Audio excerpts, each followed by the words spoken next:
This is the Reason interview with Nick Gillespie. Thanks for listening or watching. My guest today is Martin Gurri. He's a former CIA analyst who's a visiting fellow at the Mercatus Center and a columnist for the Free Press. A decade ago, in the wake of the Arab Spring and various color revolutions, Gurri published a book called The Revolt of the Public and the Crisis of Authority in the New Millennium, which analyzed how social media empowered ordinary people to resist control from above. And it also anticipated the rise of Donald Trump, French President Emmanuel Macron, and Brexit.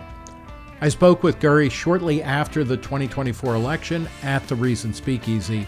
That's a monthly unscripted conversation in New York City with outspoken defenders of free thinking and heterodoxy in an age of intellectual conformity and groupthink. Go to reason.com/events to get more information on the Reason Speakeasy. I talked with Gurri about why he voted for Trump and why he's cautiously optimistic about the next 4 years. Here is the Reason interview with Martin Gurri.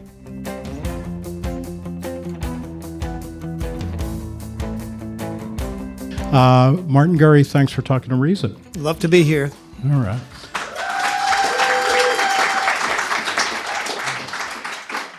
Great to have you guys. Authors never get to see their readers. Yeah. Thank you. Let's start with a column that you wrote for the Free Press a couple weeks before the election, where you said, hey, you know, I didn't vote in the previous two presidential elections when Trump was on the ballot, but screw it, I'm voting for Trump this time. And you said because, you know, the dividing line for you was that the Democrats and Kamala Harris were the party or people of control versus people who didn't want to be controlled. First, explain a little bit what you mean by that. Well, I mean, I think it's pretty intuitive. We've had a set of institutions that are run by a special kind of person, and the Democratic Party is sort of like their political embodiment. And they are not so much ideological as they are entitled. They want to be in charge. They think they have a mission.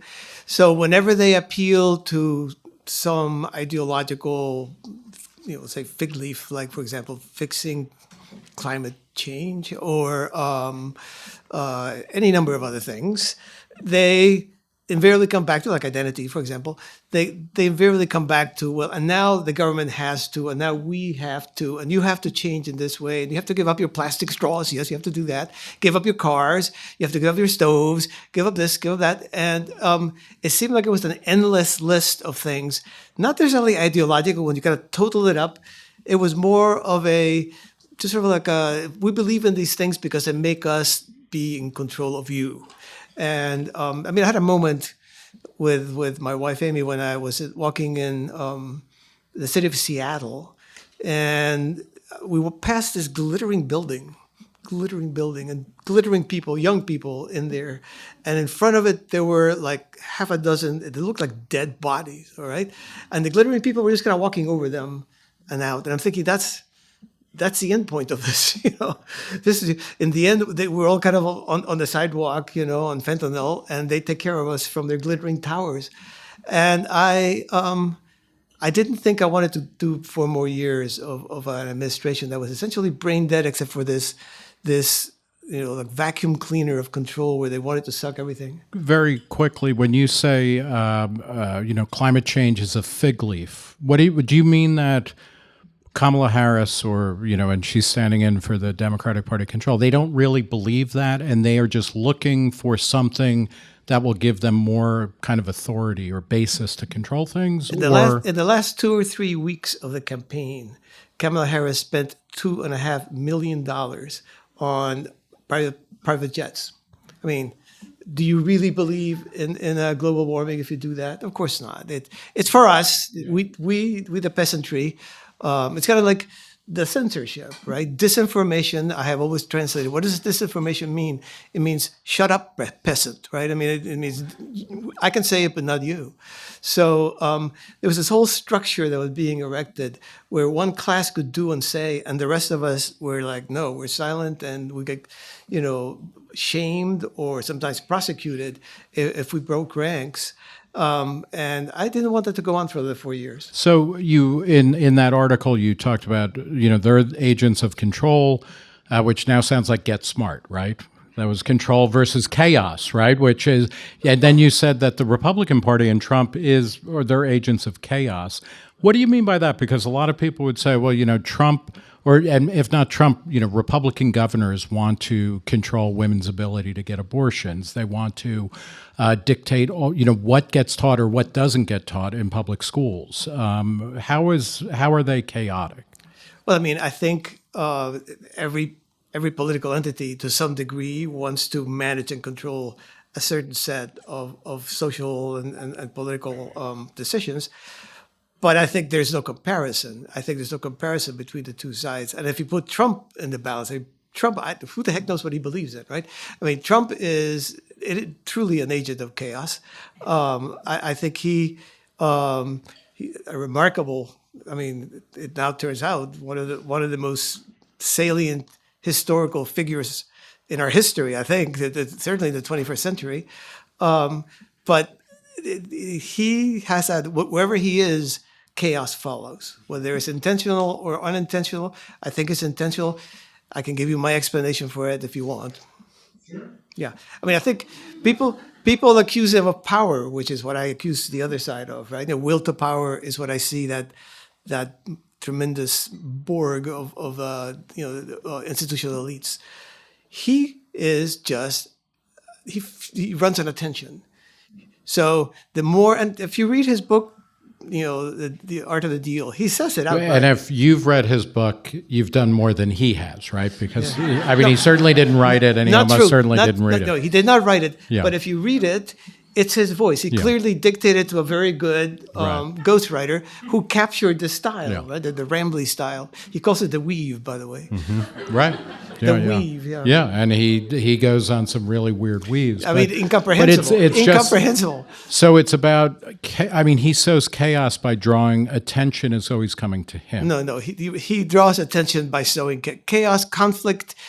There is no better way to get attention than to start conflict, make a noise, break something. Everybody turns and looks at you. He lives to be the man that in every room, all the eyes are turned towards. Now, we could talk about it because that seems to have changed a little bit, because you can't be friends with Elon Musk if you want that, because the eyes of the room are not going to be on him. Right. Well, how does that play out in politics, though, in terms of, like, do we want a chaotic presence as president? Or, is that a different form of control? Because now we're all looking at Trump, we're all following Trump, we're all thinking about what he's thinking. Yeah, chaos and control are two very different things. And what do we want? Well, I would love to have Thomas Jefferson in the White House, right? Do we have one like that now? No, I don't think so. So I would settle for George Jefferson in the White House. Me too. But we go with what we've got, and he was what we had. And I don't believe chaos is control. I think, on the other hand, it's an interesting prospect, because he now clearly has decided that the conflict is going to go big time into Washington, right? It's going to break a lot of crockery in Washington. I think nothing this exciting has happened in Washington since the War of 1812, all right? This is like the dread pirate Trump that has just landed with his buccaneers, and he's going to start breaking stuff. Why is it different this time? Because he came in and he said he was going to drain the swamp. Steve Bannon, who hasn't really kind of been brought back into the inner circle, said that Trump was going to deconstruct the administrative state. But that didn't happen the first time. Look, what's different now? What happened the first time was as follows, and he has pretty much admitted it. I don't think he has admitted this part. I don't think he wanted to win, right? I'm 100% sure he didn't expect to win. I am also sure that when he won, he had no clue what was going to happen next. He kept hanging on to his Trump Tower apartment, condo. He didn't want to go to the White House. That's kind of great when the president's like, I don't want to break my lease because it might not work out. Yeah, I don't want to go down in lifestyle. Yeah. And so then he does what he was told to do, which is, there's this process where you get told all these names, and then the FBI vets all these names. So essentially, he hired a gigantic set of swampers. Right? People from inside the swamp who thought, A, well, this is good for my career, and B, I can probably be the real president because this guy doesn't know anything. Every one of those people now is on the other side, right? So I think that his first administration was a fairly standard issue Republican administration because those are the people who were there, right? Which was not terrible, like, you know. So it was, or until COVID threw a real screwball. Until into COVID, things, yeah, right? and COVID probably was him at his worst, and that was not something he was born to do, which is to reassure and give Americans a sense of security. You don't bring a chaos agent for that. Even as he, I mean, it's very bizarre to me that Trump, did Operation Warp Speed at a time when people were saying it's going to be 3 to 5 years before we even know what causes COVID, much less get a vaccine into arms. And he's like, no, we're going to do it by the end of the year, hit that, but then walks away from that success because his followers boo him when he talks about Operation Warp Speed. Yeah, I don't know about that part. He has a lot of followers that are a real patchwork bunch of cats and dogs. So some may boo, some may applaud. I mean, that's what's different now. What's different now is in 2016 he won essentially an electoral contest. In 2024, he stands kind of on the verge, on the vanguard of this potentially huge cultural shift. And he has all these people around him that are really cats and dogs, that all they have in common is they're dissidents. They're people who have been cast out and excommunicated by the establishment. Can we talk about this a little bit? Because I'm thinking of, and I'm sure everybody has seen the picture on, Trump's plane where it's Robert F. Kennedy, being forced to eat a Big Mac and a bottle of corn syrup Coke. And Elon Musk is, mugging for the camera. And I think Mike Johnson is like acting like the flight attendant or something. But like, what does it mean to say when we talk about them as dissidents? Because you have the richest man in the world, a billionaire second-term president, the scion of what passes as the only, a political dynasty anybody really gives a shit about. Like how are these people dissidents exactly? How are they not establishment figures in some Well, way? they were, of course. But as I said before, the establishment has the sense of control. And to be controlled, it's an enormously, that has been kind of fascinating for me to watch how basically the public sphere became more and more conformist. You could say less and less that was outside the boundaries of, and if you wanted to talk about a certain subject, you started talking in kind of roundabout words and whatnot. And these people, I mean, Elon Musk, good grief. And then, I think RFK is just eccentric. Tulsi Gabbard, Wow, that's probably the CIA analyst that I think Tulsi Gabbard is the toughest man of them all. So these are people who are not part of that. They were part of the establishment at one point. Said things that tread on establishment sensibilities. They were probably told behind the scenes, "Don't say that again." They're not the kind of people who take that kindly. They said it again, and they got cast out. They got excommunicated. The weird thing is they gravitated to Trump, which was nothing like them in many ways, right? But so you put them all together with the original Trump base, and I think what these people represent, which in many ways, I mean, it was a picture of Trump, Musk, Gabbard, and RFK, and the caption was, "The Democrats won the election," because they were all ex-Democrats, all right? They're all ex-Democrats. So there is a fairly large number of ex-Democrats, most of whom hated Trump, but who had basically been left behind by the Democratic Party's drift to identity and drift to control. And then on the flip side, you have a bunch of Republicans who are now super anti-Trump people who either vote Democratic or But I have think, affiliated with as them. opposed to the first group, they represent a real slice of the population. I think the Never Trumpers are a bunch of Washington writers who basically, got unhappy about Trump, thought he was not going to be a lasting figure, as who did, and now are sort of marginalized. But Can you assuage in your writing? And I don't see Trump as an existential threat to to the world or anything like that. But I know a lot of people who do, and you constantly bring up in your writing, what people do is rather than kind of engaging his positions or kind of refuting him that way, they just say, oh, well, he's Hitler, he's a fascist, he's this, he's that. Can you assuage people's fears who are, no, Trump is a serious threat to democracy, to the world as we know it, things like that? Or is that something you really can't convert somebody out of that belief? Well, I could move my mouth and utter words. A person who believes that, it has been my experience, cannot be converted out. All I can say is I was born in Cuba. When the word authoritarian gets used in an American context, I just kind of laugh.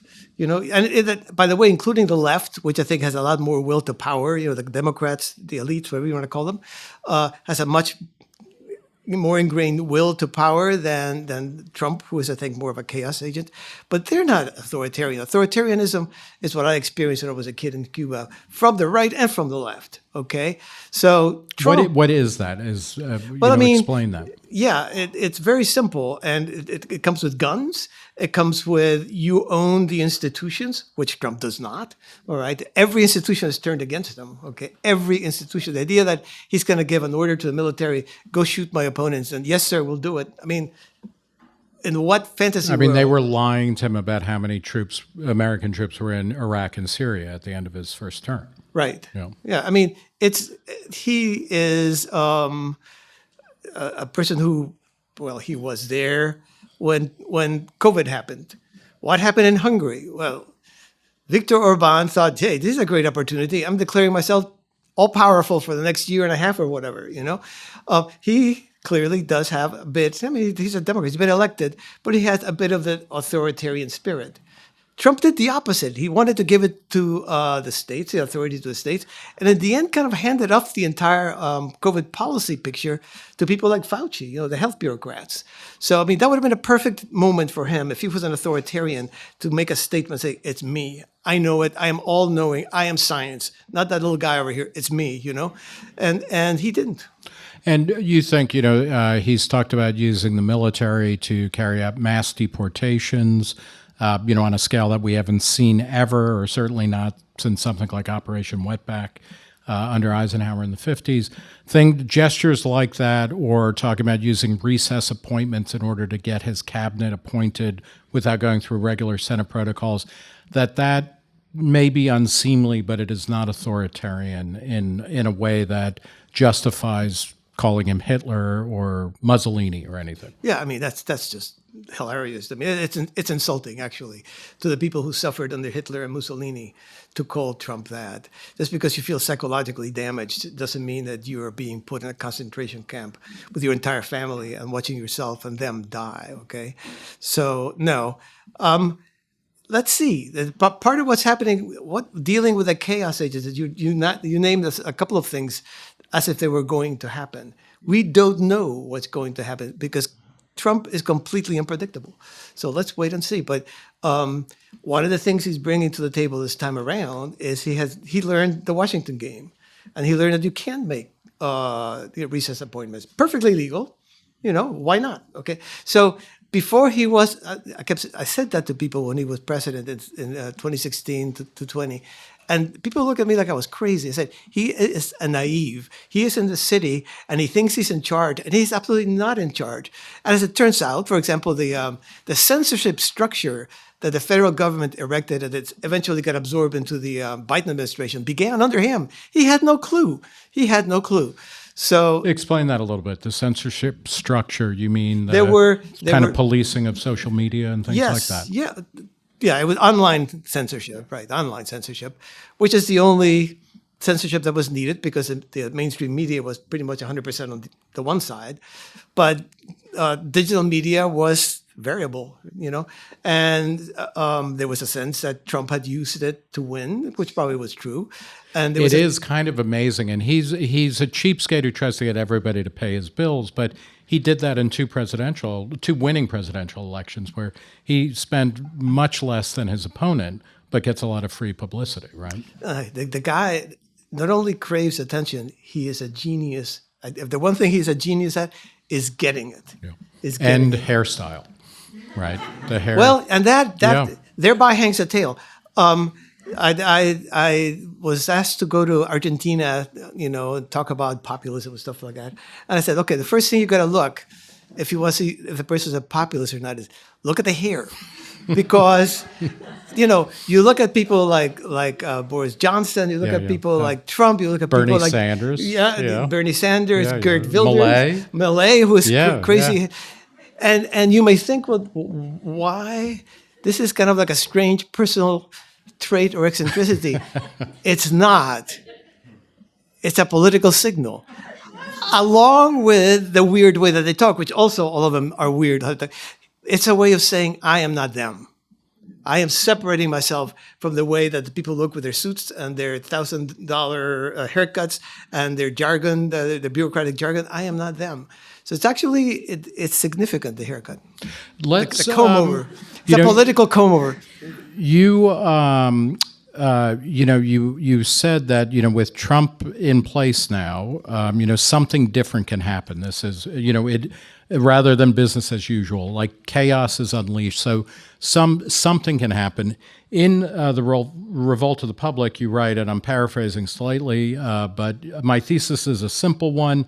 We are caught between an old world which is decreasingly able to sustain us intellectually and spiritually, and a new world not yet born. And you were writing in the early teens, and this was after Twitter had helped kind of give amplification to the revolution, the Arab Spring, as well as some of the color revolutions. And we're coming out of an era where kind of disintermediated communications and community building online had really shaken up the way the world kind of got around things. What is this world like? I mean, if Trump is capable of unleashing something new, what is that starting to look like for you now? I mean, I have no clue. I have no clue. And I will say, this is a long, long process. There is no way that Trump in 4 years, or if he had 40 years, could reach the end of it, okay? Because of the change, and I'm a believer in information. I believe in information structure. Information structure is an ecological force. It changes the landscape. So if the landscape changes around you, you will act differently, right? So you act differently in a television age than you would in an internet age.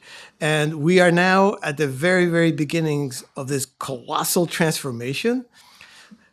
You may be shocked to hear, I am not a young man. I am not going to see the end of it. Yeah. Nick, you may not either.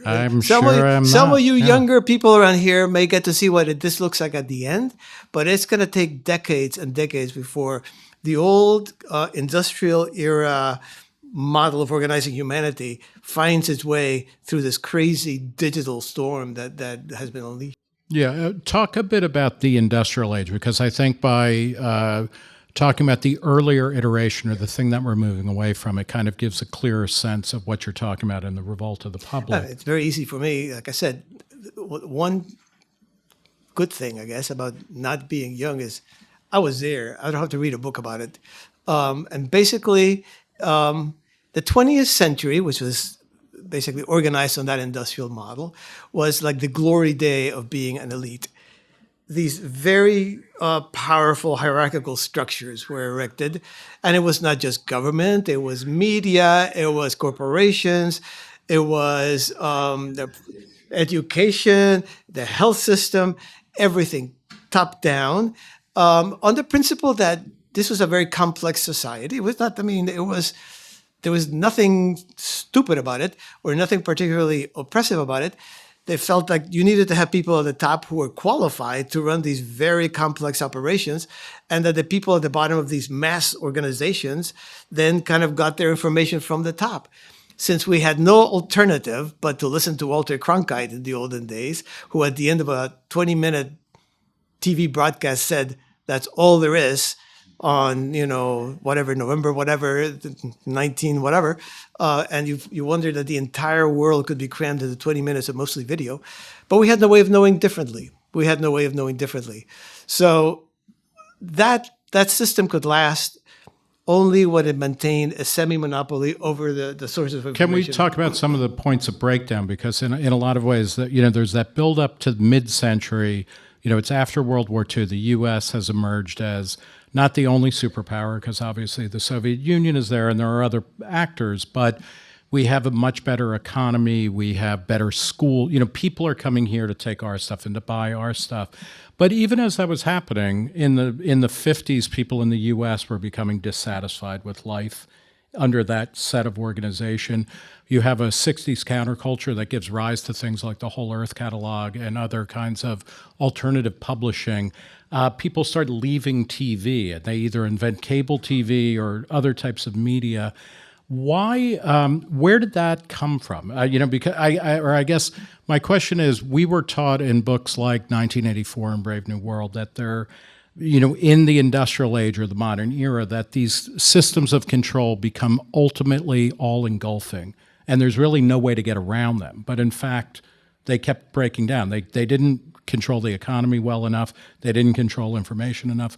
Where does that come from? I don't know, but they controlled us pretty well. I think the answer to your question, immediate answer to your question, I think, is technology keeps advancing.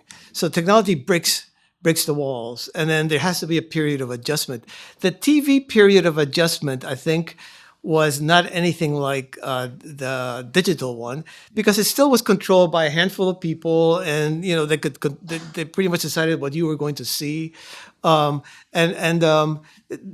think my generation, the boomers, that the television gave us a window into a world that was not what we were being told it was supposed to be. And of course, the Vietnam War with the helicopters and the wounded every day. And there was I compare what we are on the threshold right now with Trump and all his band of buccaneers coming into Washington, as it feels a little bit like 1968, and you guys should see a picture of me when I was 18. I get terrified when I see that picture. All right, what's your hair? Is it like? It's like down, man. It's like down. Crazy hair? It's it's terrifying. So when most people think about 1968, they think, oh, that was like a bad year around the world, because it wasn't just the U.S. There were student protests throughout Europe, in the developing world. I mean, Czechoslovakia. The invasion by the Soviets, all of the protests at the Mexico City Games. I mean, the wheels were coming off. Is that a good thing or a bad thing, or is it just a thing? I think it was just a thing, and I think that the establishment basically absorbed. I mean, all of us boomers who were wild ass hippies in the 60s or late 60s became parents and office workers, and what we got normalized. One day I woke up, looked in the mirror, and thought, "That's my dad." I mean, that's a horrifying moment too. So.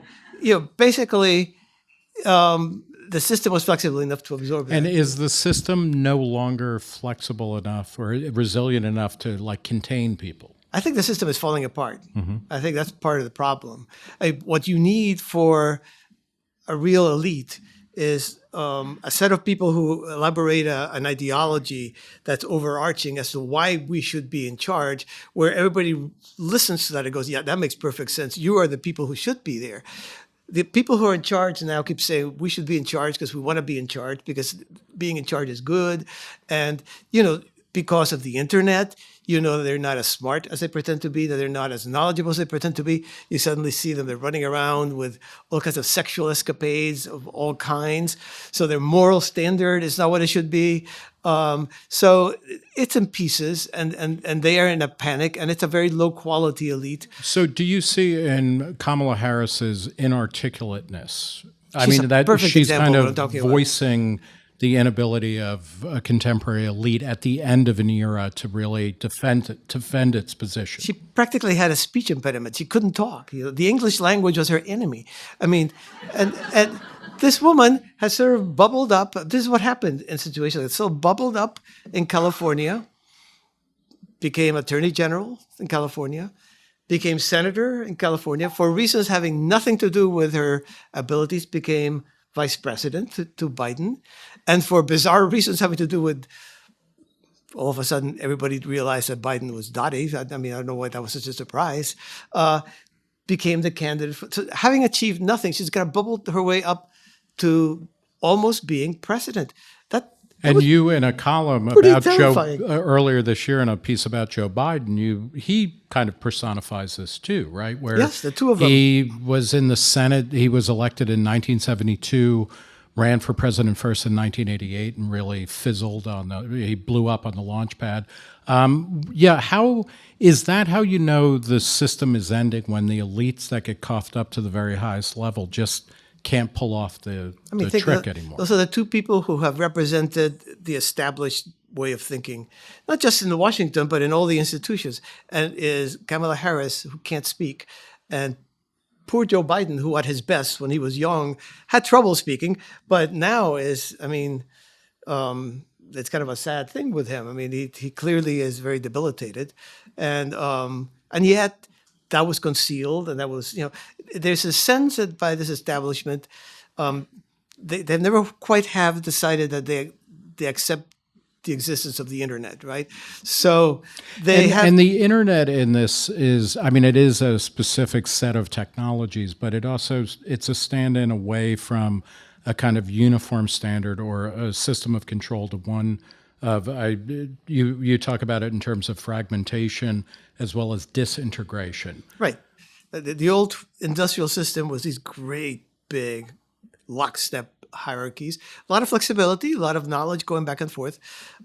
What's happening now is everything is, the way I like to put it is, for example, with the difference between the mass audience and the public today, the mass audience, and I was part of that.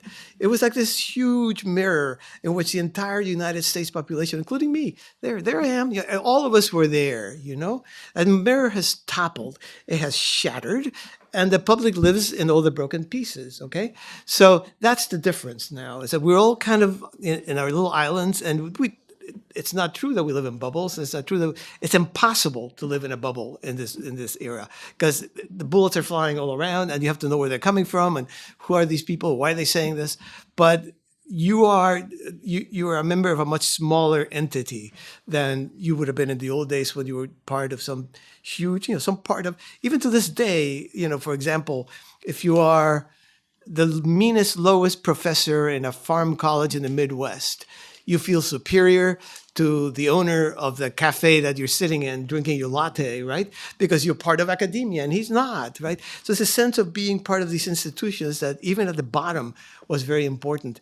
That's gone. That's gone. You, in Revolt of the Public, you talk about this also as a difference between hierarchy and network. What are the hierarchy, I think you've outlined with a network? How does that operate differently, and what are the positive potentials for a network society as opposed to a hierarchical one? Look, you're always going to need hierarchies. I don't think you can dispense with hierarchies. I think, and this gets into the realm of speculation, and I'm not necessarily good at that, but the hierarchies don't need to be, and probably should not be, as gigantically pyramidal as they are today, right? Because today, part of the problem is that people at the bottom feel nobody hears us at the top anymore. And they seem to be in for their own business up there, and we're struggling down here. Networks are fast. Networks are, you can form one very quickly and you can dissolve one very quickly. So you're not stuck with a structure that is not necessarily adapted to the task, okay? But you cannot run a society on networks. There are networks inside every hierarchy. If you ever worked in a bureaucracy like I did for many years, you know that there are these sub-networks inside the pyramid that run a lot of things, right? And there are networks now outside based on the internet, some of whom do a lot of good, some of whom are kind of destructive, but you cannot run a society, I do not think, on networks. So, part of one kind of quick read of your book or a gloss on it is that, Twitter is really good at tearing things down, but it's not so good at creating kind of what replaces that. Where do we go from here in terms of, let's take for granted, and I will say, in reading the chapters on cyber utopians versus cyber skeptics, I was like, oh yeah, I remember the 90s. I was very much on the side of the cyber utopians, the technological techno-futurists. And it seems there are fewer and fewer people who like this world because they want a hierarchy or they want a sense of control, maybe not them being controlled, but them being able to control aspects of their lives. How do we build out kind of communities of meeting and of mattering in a world where there are infinite possibilities in front of all of us? Yeah, I mean, those things happen organically. I don't think you can set out there and say, I'm going to map out my ideal internet world. I think there's a whole lot of good things that happen on the internet. We just take them for granted. We had a terrible pandemic. We could, one of the things that has happened is loss of trust in institutions. And nobody trusts the federal government. I think it's in the 20s or something. Oh yeah, and Congress is in the single digits. No, Congress. I think the federal government is tumbling past Congress. So you are in a pandemic. You're stuck at home. You can't order things. You can't buy things. So you go to your computer and you say, I want to buy hundreds of dollars of food or whatever, and you put your credit card in there, and you trust that entity that you're giving that to have the goods delivered on your doorstep next day. All right. I mean, that's trust, and that's an institution that works, and that's the internet, right? And my grandchildren live in Brooklyn. I live in Virginia. I keep up with them because of Facebook. I see the photos and stuff. Oh, and you can do like Dick Tracy two-way radio, TV phones, right? They are, for free. Fan fiction. There's all kinds of stuff that happens on the internet that is very community-minded. The destructive part tends to concentrate on the political side, and it's vicious. And I don't know what you can do about it. I think organically, it's part of this cosmic transformation we're going through. And I always compare it to the printing press. The printing press was way worse, okay? My friend Antonio Garcia Marquez, fellow Cuban, tells a parable. He says, if you took a time machine and went to the 30 Years' War in Germany, the 30 Years' War percentage of population was way worse than World War II even. It was devastating. It took generations for the population to come back. And it happened because people were coming out of one little church with their printed creeds, and they were seeing the people coming out of the other little church with their printed creed that differed in about 6 words from theirs. Well, we got to kill each other now. There's no way we can do anything to kill each other. So if you had gone there and said, what do you think of the printing press? People would have said, it's the most destructive, nihilistic thing that ever existed. Destroy it. Destroy it. We today know that it was probably the most liberating invention in technology, and that you wouldn't have had not just the American and the French revolutions, but the scientific revolution without the printing press. It happened in time. It took 150 years to master the printing press. It'll probably take less for the internet because we move faster, but it'll take a while. Yeah, you wrote in Revolt of the Public that there was, after the 17th century wars of religion, there was a stalemate of sorts, and Catholics and Protestants both won in the sense that they both existed after, but something different evolved. Is there a lesson to be learned from kind of, that experience where you say, okay, you know what, like we obviously disagree about the most important things in our lives, but we're going to figure out a way to kind of ignore that? That would be the reverse thought experiment, right? Where you bring somebody from the 30 Years' War and you bring them up here, and what would be the first question they would ask? Who won? Catholics or Protestants? And you go like, they're still here, So I think today we go, well, it's going to be the elites, it's going to be, the Trumpists, it's going to be something different. It's like the Warriors in the 70s movie of gang. We're in New York, and all the different gangs have to get along, but they're still rivals. Yes. Yeah. How do you do with somebody, let's think about somebody like RFK Jr., who is a bizarre, kind of amazing figure who's having, an incredible last act or third act, whatever it might be. I'm sure he seems to be made out of something where he could last for 1,000 years. He's like Roman concrete or something. But, he has particular views about what is the good science and the bad science. And if he becomes an agent of the government and can dictate that, how do we how do you create a world where there are either no mandates or you can get around mandates, or like how do we adjudicate serious truths, which are not going to be religious now, but they might be scientific, they might be lifestyle related and things like that?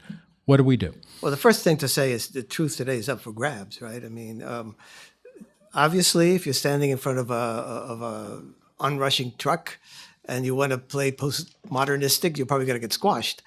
But most of the information we absorb is mediated. It's not of the onrushing truck kind. And mediated information is up for grabs today. So that's the first thing to say. So when you talk about truths, it's, it's a battle, not a thing. Secondly, I want to abstain from saying anything about any of the cabinet appointments because we have no idea when, like I said, those Buccaneers are going to descend on Washington and mayhem is going to ensue. I think that's safe to say. Well, it doesn't have to be about him per se, but I'm saying using him as an example, like that kind of question, because one of the things that was interesting and that made me a little bit optimistic about Trump winning this time was that, RFK Jr., who I interviewed about a year and a half ago, said, I don't want to take away anybody's vaccines. I don't want to take away anybody's food. Now that he's a little bit closer to power, he's starting to talk a little bit differently, which is not particularly surprising, right? And I've seen a couple of Republican Congress people saying, no to seed oils, no to fluoridation, et cetera. And again, I'm not arguing any of these specific points, but we are going to be in a world now where we do have to, we choose what we're going to live by, right? Well, I mean, I think that's why I say you have to wait on the Buccaneers because my take on Trump, and if I'm mistaken, it will not be the first time.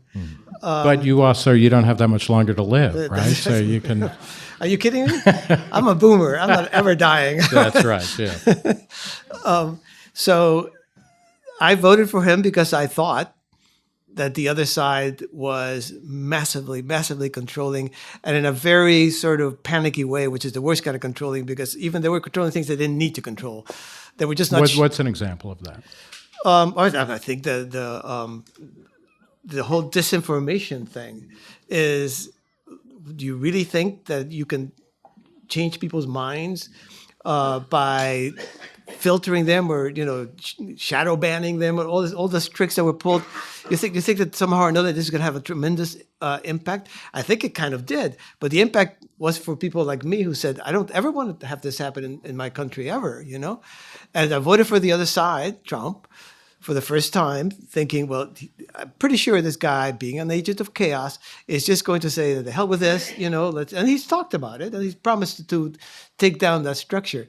If they start then doing what happens a lot, being from Cuba, I can tell you, now that we spoke freedom while we were fighting, now we're in power. I don't know if you've ever seen the Woody Allen movie, yep, Bananas, right. Where this kind of Fidel Castro liberating figure, and he finally wins, and he says, from now on, the national language is going to be Swedish, and everybody's going to wear their underwear on the outside. So people who assume power suddenly feel like they want to wield it, and if that starts to happen, then that would be a bad thing. Let's talk about Cuba a little bit. How does you wrote a very good piece a couple weeks ago. There was a major electricity grid blackout in Cuba.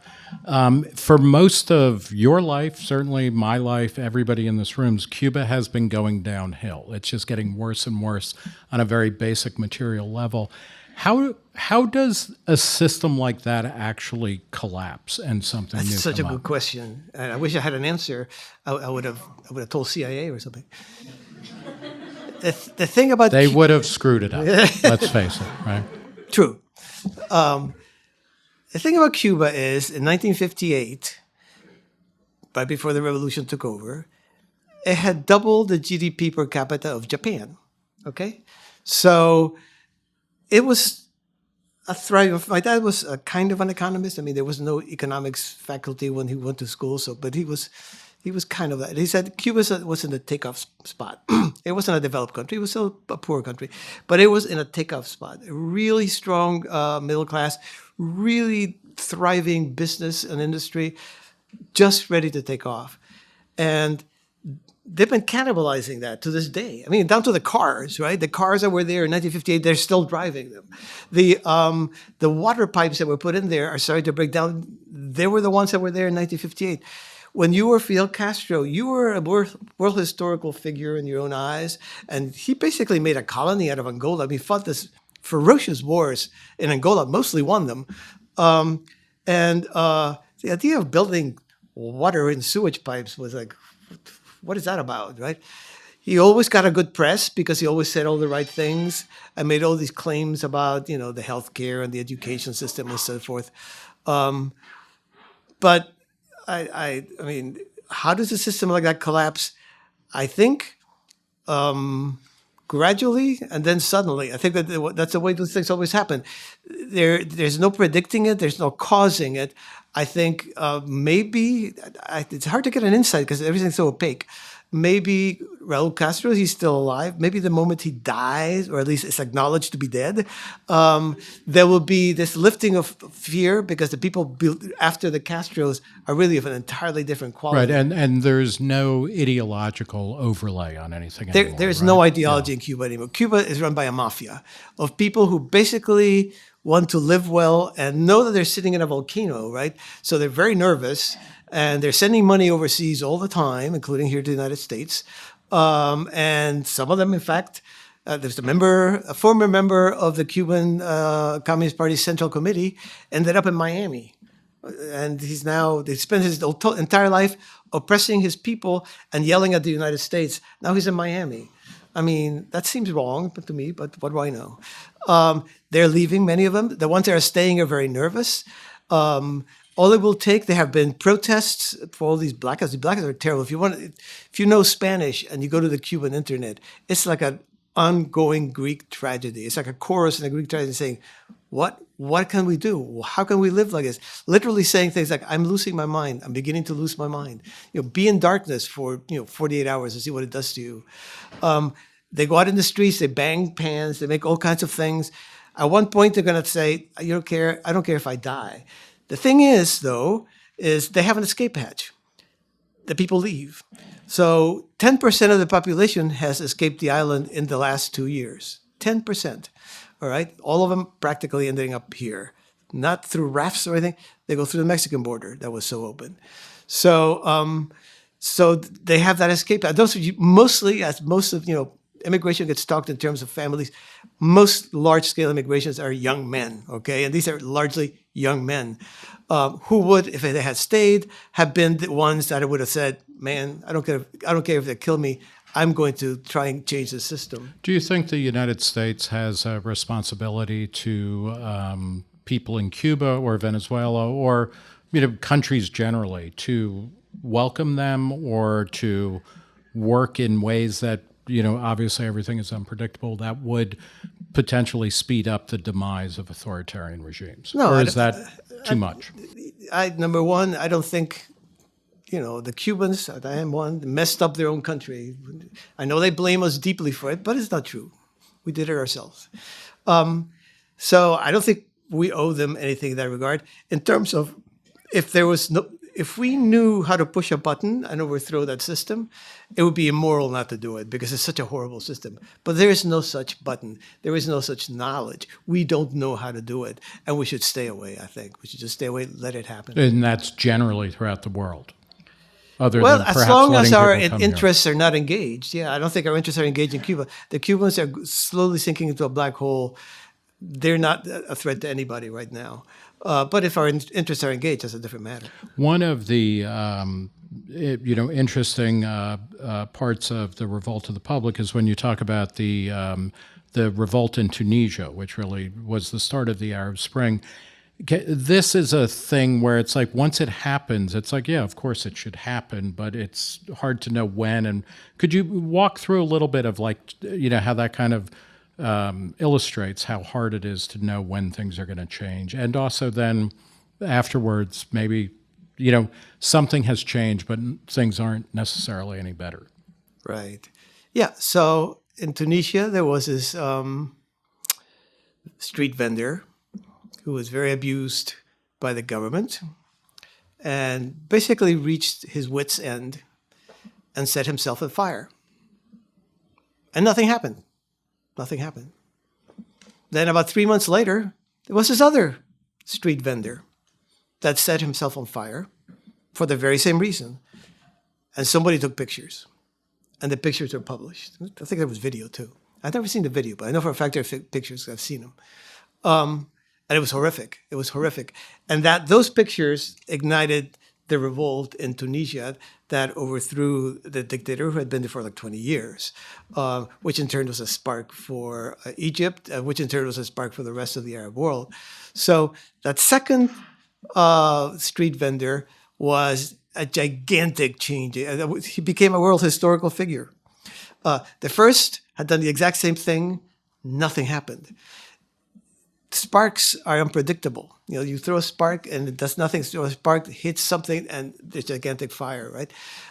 These are not causes. The cause was already there. People hated the regime. That was the cause. But the spark that overthrows the regime is very unpredictable. Are you optimistic, or is that the wrong way to kind of talk about how you think about world events or the direction of history? Or does history even have a direction? It has some direction. It's not always the same. I always say that I am short-term pessimistic, long-term optimistic. Yeah, why? Certainly about the United States. Well, yeah, why are you a long-term optimist? Well, about the United States, because I believe that the American people, I know they're sort of undergoing a psychotic episode at the moment, so it's hard to tell.